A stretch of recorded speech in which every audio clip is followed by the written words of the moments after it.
Bonjour mes élèves, on commence les cours de cette année avec la leçon de l'eau, Alma. Dans les objectifs, c'est de connaître les sources et les réservoirs naturels de l'eau. من بين الأهداف التي سنحاول تحقيقها في هذا الدرس هو معرفة مصادر وخزانات المياه في الطبيعة. Aussi de connaître les trois états physiques de l'eau وأيضا معرفة الحالات الفيزيائية الثلاثة للماء et de savoir les étapes du cycle de l'eau sur notre planète وأيضا معرفة المراحل دورة الماء على كوكب الأرض et de citer les domaines d'utilisation de l'eau et de proposer quelques mesures pratiques pour rationaliser son utilisation. أيضا من بين الأهداف هو تحديد بعض مجالات استعمال الماء وكيفية ترشيد هذا الخزانات الطبيعية للماء.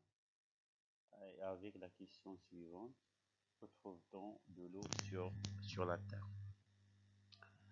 Tu peux me donner une petite réponse. لنبدأ بالسؤال التالي: أين يوجد الماء في الطبيعة؟ أين يمكنك أن تجد الماء على سطح الأرض?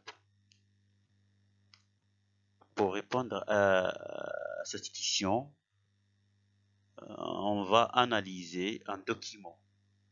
Regardez au document ci-contre. C'est un tableau dans lequel il y a des réservoirs d'eau et le pourcentage de chaque réservoir et les types de l'eau salée, l'eau douce et l'eau des organismes vivants. Regardez l'eau des océans et des mers qui constituent l'eau salée avec un pourcentage de 97,2%. Et l'eau douce qui existe dans l'atmosphère et dans les eaux souterraines et les glaces, elle présente 2,8%. Et aussi les eaux des organismes dans les êtres vivants, elle présente moins de 0,0001%. Donc, l'eau est abondante à la surface de la Terre, mais 97,2% de cette eau, celle des mers et des océans, est salée. لاحظوا معي الماء يتواجد على سطح الأرض بكميات كثيرة، لكن نسبة كبيرة منه فهي مياه مالحة أو salée. L'eau douce représente seulement 2,8% de toute l'eau sur Terre. إذن فالمياه العذبة لا تشكل إلا 2.8% في المئة بالنسبة لمياه الكرة الأرضية. Il s'agit de l'eau des rivières aux souterrains et des glaciers et des neiges. المياه العذبة هي المياه التي تتواجد خصوصا على شكل مياه جوفية ومياه الثلوج وأيضا مياه الجليد أو القطبين. L'eau douce est aussi présente dans l'atmosphère sous forme de vapeur et dans les nuages. يعني أن الماء العذب أيضا نجده في الغلاف الجوي على شكل بخار لا يرى بالعين. Et dans les nuages يعني على السحاب أو في السحاب. L'eau est également présente dans tous les organismes vivants كما أن المياه تتواجد أيضا في كل الكائنات الحية. Sur Terre, l'eau se trouve dans les océans, les mers, les lacs, les rivières, la neige et l'atmosphère. على سطح الأرض الماء يوجد في المحيطات وفي البحار وعلى المستنقعات وأيضا في الأنهار وعلى شكل ثلوج وفي الغلاف الجوي أيضا. Le plus grand réservoir d'eau sur Terre est celui des océans et des mers qui contient de l'eau salée. إذا الخزان الأكبر على سطح الأرض هو ذاك الخزان الذي يتكون من مياه المحيطات والبحار عفوا التي تشكل مياه مالحة l'eau salée. L'eau douce est une ressource rare. Elle se trouve dans les glaces des cours d'eau et les lacs. Elle représente moins de 3% de toute l'eau sur Terre. إذا المياه العذبة فهي مياه نادرة ولا تتواجد إلا في بعض الخزانات القليلة فقط. 71% de la surface de la Terre est recouverte par l'eau. إذا نسبة كبيرة من مساحة الكرة الأرضية 71% تقريبا فهي مغطاة بالمياه. L'homme a besoin d'eau douce qui peut être bue. الإنسان بحاجة إلى المياه التي يستعملها للشرب. Les réservoirs d'eau douce doivent donc être protégés. إذا الخزانات المياه العذبة يجب على الإنسان أن يحافظ عليها. لماذا؟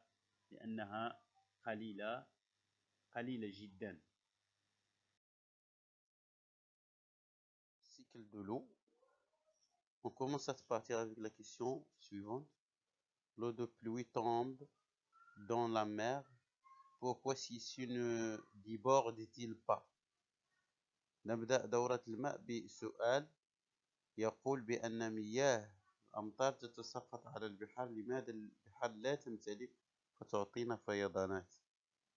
Pour répondre à cette question, on va analyser un document. Regardez un autre document qui contient nombre donné des réservoirs de l'eau dans la nature, comme les océans, les mers, les rivières, les lacs, les glaciers et l'eau souterraine. Regardez à les transformations qui subit l'eau des océans et des mers. Sous l'effet du soleil, il s'évaporise. Donc, c'est l'évaporisation pour donner des nuages.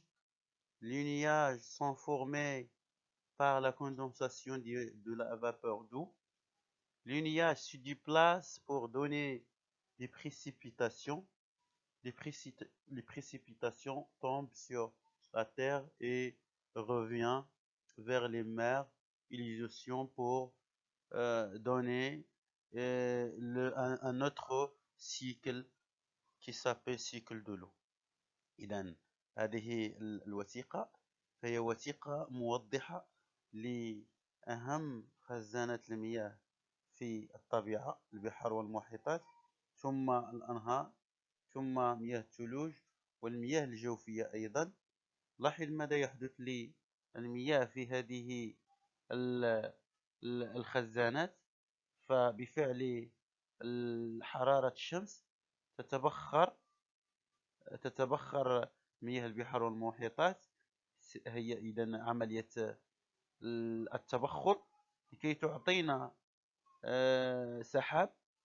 تتكون السحاب بفعل تكاتف بخار الماء. هذه السحاب تتحرك بفعل الرياح ثم تعطينا تساقطات دي بريسيبيتاسيون. هذه التساقطات تتساقط على الأرض وعلى الخزانات الأخرى لكي تعود من جديد إلى البحار والمحيطات فتعيد الدورة مرة أخرى. sous l'effet du soleil, l'eau liquide des mers et des rivières s'évapore dans l'atmosphère pour former du nuage. Puis il retombe sur terre sous forme de pluie, de neige avant de retourner à son point de départ. C'est le cycle de l'eau. إذا بفعل الحرارة حرارة الشمس طبعا المياه السائلة للبحار والأنهار تتبخر في الغلاف الجوي مشكلة السحاب. السحاب يعطينا تساقطات على شكل ثلوج أو على شكل أمطار سائلة. بدورها هذه المياه تعود بطريقة أو بأخرى إلى خزاناتها الأولى، الخزانات التي أتت منها، لكي تعيد تشكيل دورة أخرى هي دورة الماء طبعا. Les trois états physiques de l'eau. الحالات الفيزيائية الثلاثة للماء. Je pose une question. Qui sont les états physiques de l'eau dans la nature? ما هي الحالات الفيزيائية للماء في الطبيعة? Pour répondre à cette question, on va analyser un document. Le document ci-contre à gauche montre que l'eau dans la nature existe sous trois formes. Sous forme de nuage, c'est l'eau solide, sous forme de l'eau liquide et sous forme de vapeur d'eau. La vapeur d'eau, il est invisible, mais il existe dans l'atmosphère. En conclusion, sur Terre, l'eau existe sous trois états physiques. L'état solide, la glace, neige, les grêles. L'état liquide, lac, l'eau des lacs et l'eau des océans et l'eau de pluie. Et l'état gazeux, c'est la vapeur d'eau, c'est invisible et il existe dans l'atmosphère. إذا الصورة على الجانب أو في الجانب توضح بأن الماء يوجد على ثلاث حالات. مياه الثلوج وهي مياه صلبة، نقول حالة صلبة إيتا سوليد. مياه في الحالة الصلبة تكون على شكل جليد أو على شكل ثلوج أو على شكل رقائق أخرى أو على شكل مكعبات ثلجية أو كذا. والحالة الثانية هي الحالة السائلة، فمياه البحيرات والمستنقعات وأيضا بمياه البحار والمياه الأمطار في الغالب تكون مياه سائلة. في الحالة الغازية فبخار الماء هو متواجد غير أنه غير مرئي. L'utilisation de l'eau dans la vie quotidienne. استعمالات الماء في الحياة اليومية. Je pose une question. Dans quel domaine on peut utiliser de l'eau? السؤال الذي سنحاول الإجابة عنه هو في أي مجال يمكننا أن نستعمل الماء؟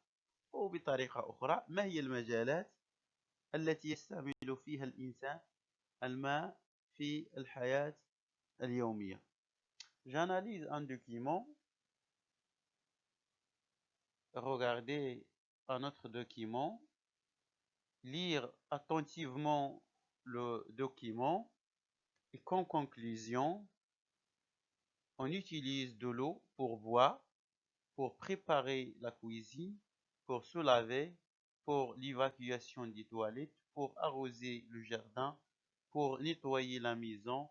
Il sert aussi pour l'agriculture, la production industrielle, les transports et l'énergie.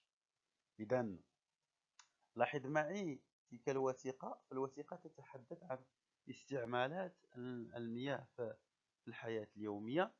فالفلاحة نستعمل فيها بكمية كثيرة المياه، ثم أيضا نستعمل المياه في المجال الصناعي، فلاحة l'agriculture، صناعي l'industrie.